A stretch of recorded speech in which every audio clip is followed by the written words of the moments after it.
Kali ini kita akan membahas tentang ROE, yaitu Return on Equity. ROE adalah perhitungan rasio yang diperoleh dari membandingkan antara laba bersih atau net profit yang dibukukan sebuah perusahaan dengan total kekayaan bersihnya. Rasio ini mengukur seberapa besar kemampuan perusahaan dalam menghasilkan laba bersih bagi para investor. Biasanya ROE ini diukur dengan persentase.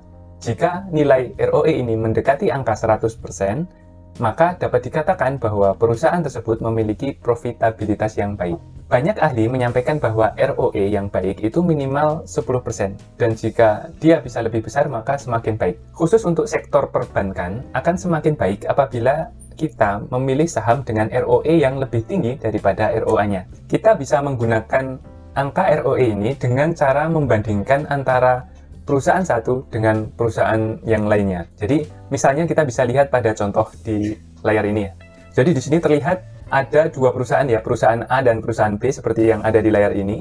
Kita lihat perusahaan A ini ekuitasnya 125 juta dengan liabilitas 75 juta. Lalu kemudian total asetnya 200 juta dan laba bersihnya tertulis 30 juta.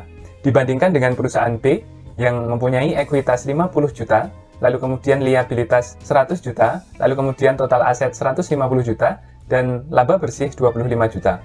Di sini terlihat perusahaan A ini mempunyai laba bersih yang lebih baik atau lebih banyak daripada perusahaan B. Tapi apakah kemudian ROE-nya itu lebih baik? Kita akan cek. Terlihat di layar adalah perhitungan dari ROE dari perusahaan A tadi dan perusahaan B. Yang perusahaan A, silahkan perhatikan baik-baik, ROE-nya sama dengan 30 juta, laba bersihnya tadi kan 30 juta. Nah, laba bersih itu, 30 juta itu dibagi dengan ekuitasnya yang senilai 125 juta. Lalu kemudian dikali 100%, hasilnya 24%. Sedangkan ROE untuk perusahaan B, di sini terlihat 25 juta laba bersihnya dibagi dengan total ekuitas 50 juta.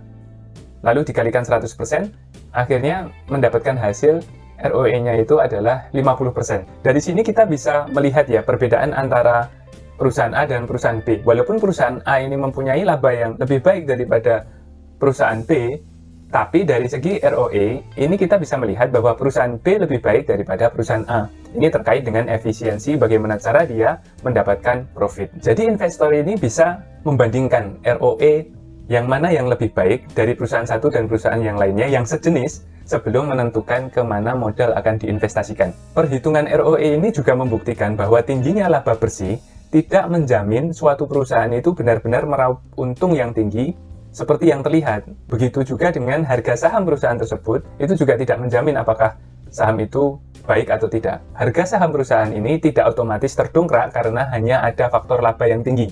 Dengan kata lain apa? Kenaikan laba bersih tidak selalu linear dengan kenaikan harga saham. Selain membandingkan antara perusahaan satu dengan perusahaan lain di bidang yang sama terkait dengan ROE ini, kita juga bisa membandingkan ROE satu perusahaan selama 5 hingga 10 tahun terakhir.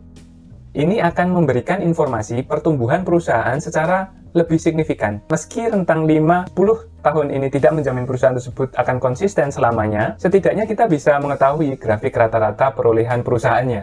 Apakah kira-kira ke depan akan baik atau tidak? Saya rasa cukup sekian ya. Sampai jumpa di pertemuan berikutnya.